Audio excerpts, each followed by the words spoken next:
If I could speak to my younger self, I would say a number of things. I'd say relax. I'd say just relax, relax. Many of the things you worried about the day after, the day after they may not be as important. I would say build better habits. It's I'ma kick back when you fake like that. I'ma kick back when you fake like that. A child in the distance, playing in the rain, the sweet sound of water flowing away.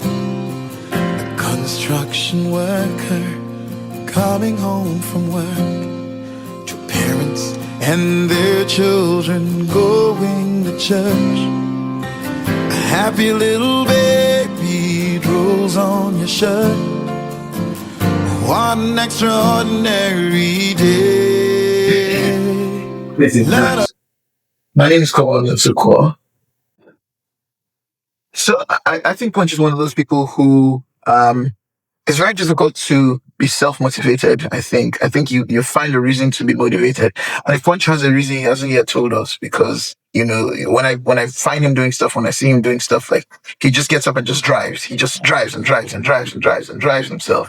And for me, that's very encouraging because and sometimes I think of myself as a lazy person. I don't know. I may or may not be. I don't know. But when I find people who just sort of self motivate, regardless what they're dealing with, regardless where it stands. Some days are diamonds, some days are stones, and I just see Punch just keep going and going and going and going. For me, that's something, and I think it's a testament to how far he's been able to come. With the show, with his craft, with his music and everything he's put out. It's just that ability to just keep self-motivating, to just keep going and going and going and going. Not everybody has it. And I think that when a person has it, they should be really thankful. I'm sure there's something innate, something deep, something inside that makes something intrinsic and makes a person that way, but I don't know what that is. I don't know that I care to start finding that out. I think for me, it's just to enjoy the pleasure of a person who can push himself, and I think by extension, push others and, just To be go. improved on. I think music is in good hands. In Nigeria, I also think music is in hands that are being controlled, and I think that music is in sleepy hands. So yeah, it's a mix of things. I think that the hands are good. I think that the talent is good. I think that the people who are motivating the talent and pushing the talent are good. But I feel like the hands are also being controlled. So for instance, we don't completely control the infrastructure that governs our music, that profits our music, all of that stuff. I think that by itself is a problem. And then it means that, music lands in the hands of, everything that is part of an industry, the world industry. And we know how, that goes generally. It's the soul of the music is kind of sucked out of it for the purpose of profit and other things. And I think that because of that and because of the culture that builds, a lot of people then lose the need to be present. And so I think a lot of musicians kind of create music based on an external culture and not necessarily, the need to be present. So I think that's a problem. So I think that's where the hands become controlled hands. I think they also are maybe a little sleepy because, you've got to sort of be sleepy or be limp to be controlled in that form, and in that manner. So yeah, but I think that ultimately, from the depths of it, yes, good hands, yes, but how much power do the good hands have? And by the hands, I refer to the hands that are localized, that are in our own space. But when you think about how much control there is that's moving them, sort of a puppet situation, then we begin to have another conversation altogether. But in terms of the artists themselves and the ability to, craft good music, I listen to people, I listen to whether it's hip hop or Afro. Just last night, I spent a lot of time, listening to some of the hip hop that's coming out of this space, Alpha or Jenny, other people. Just there's a sound, and it's strong, and it's ours, and it's ours. But a lot of that influence, I think we need to be awake to know how we use it so that, we're sort of in control. And it's not just happening because there's an industry that's dictating, what its agenda is and how we fit in on a global perspective. But we're also able to be autonomous with our expression of music. That's really where I think we are. So yes, music is in good hands in terms of the creative, and the people who are trying to work it out in this space. But I also feel like the autonomy is to some degree curtailed, and I think that's where the hands become sleepy and limp. So when I think of myself as an artist, I recognize the fact that I have been boxed by people. I'm aware of it. I'm acutely aware of it. Do I feel it internally? There was a time I felt it, um, boxed. And there was a time I felt like I needed to actually box myself in order to conform. However, I'm a lot older. I hope that equates to being wiser in some way, but I feel free. I feel free enough to express myself musically. I'm understanding that there are many reasons why these boxes were created. In part for profit, in part for culture and control, and all of those different things. And so more and more, I'm starting to make music that I'm excited about, music that I like, music that is true and is authentic. And so because I listen widely and I produce widely, I'm able to express widely. And so I'm making and creating music that is, wider than, all of the boxes in many ways. So it's a very exciting time for me. Will it meet with some controversy? I think so. Am I ready for it? Absolutely, 100%. Because so you get to a point, not just in music, but in life, where you're like, you know what? I don't really send anybody, not in a bad way, not I don't send anybody as well. You become unruly or you've become, you're not accountable. But where it's not so much about what will people say, it is more about what is right to do, what is right before God, what is right before you, what is right before man. And I think that drives me. So there are certain things I'll still not do because of my fear of it not being expedient, even if it is lawful. But there are a lot of things I will do now because I'm just in a more comfortable place. And I learned that, there's a culture that constrains and controls. And a lot of the time, the constraint and the control is without common sense. So I'm breaking away from that. And so that's helping the music that I'm able to create and the music that I'm able to express. There'll still be some reins, quite honestly, because at the end of the day, we're human beings. We're bound by some kind of rule of law. We ought to be.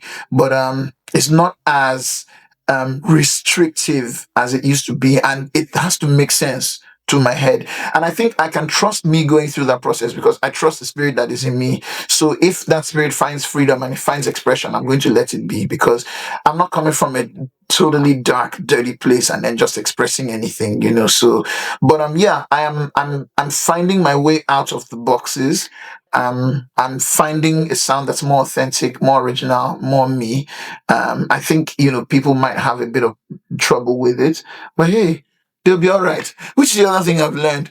200 years from now, none of us here currently will still be here. Unless maybe some anti-aging thing happens. But 200 years before now, all the people born then, are not alive at this very moment in time. So as many things will matter. Some things will in terms of legacy, but many things will matter. So really, I'm just being authentic, enjoying the moment and, breaking the boxes and just doing my thing. If I could speak to my younger self, I would say a number of things. I'd say relax. I'd say just relax, relax. Many of the things you worried about the day after, the day after they may not be as important. I would say build better habits. It's a bit of a struggle trying to build good habits when you're older. So try and build better habits now. I will say, my younger self and my older self, they are very much, is it congruent or very much in line with each other. I've always done music because I love music. That's not going to change. So I don't have much to regret in that regard. So yeah, I'd say continue to do what you love. You've always done it and it's always helped you. I'll say continue to show kindness. Those are things I've never really struggled with, as a person. I think there's a lot of consistency between my younger self and my older self, to be honest. And that I'm thankful for. And because of that, I don't have a lot of regrets. So I'll say to my younger self, well done. You helped to build a resilient, consistent older self. Just worry a little less, worry a little less and build better habits so you don't give me the kind of problems you have given me now with having to build habits now that I'm older. So if I had to build better habits, yes, I would learn, yes, I would learn to value money earlier because I'd learn to value money earlier because yeah, that way you can bring a lot of it to yourself quicker, I think. So when you find people who are street smart, who just understand money or understand money as an exchange for value, sometimes they don't lack it. If you go and find the average Igbo trader in Aspamda or in Ladipo or wherever, they just have a basic or yaba, a basic understanding of how money works, and so they exchange money for value, and things just keep moving. Yeah, I'd like to not be asleep as far as that goes, but I think the biggest habit I would like to build or deal with as a younger person, because it becomes a huge struggle when you get older, is procrastination. So doing things when you should do things. If you procrastinate, it's hard to break out of it when you're older. So I think that's something I would build better habits in terms of doing things as quickly as I remember and as quickly as I should do things. Because there are many people who are actually going to think that you don't want to do certain things, not because you don't want to do it, because in your head it's okay to give it another day or give it another 2 days. But the rest of the world isn't necessarily waiting. And then some people are afraid, some people are scared. And so they think you don't want to do it for whatever reason they ascribe to it. So because maybe they think you want to usurp, or you want to surpass them, or you want to this, or meanwhile you're just having fun and just being your lazy self. So I think, I would build a better habit of doing things when I should do things. I'll definitely build a better habit of understanding money, and and just knowing that I control it. I control it and I should collect it. Making the connection between passion and profit, earlier. I'm glad that I was able to make. And so the other thing is, when you have talent, um, because people are interested in your talent, all kinds of people will help you make the connection, including people who want to collect all the money and leave you with the passion. When you have an understanding, you're able to sort of sift through and throw those kinds of people out quick. So yeah, I think learning to collect your money early is one of the things that I would build earlier. I would tell my younger self, build that skill, that habit. But more importantly, I think build the skill and the habit to do things on time. Kick back when you fake like that. Kick back when you fake like that.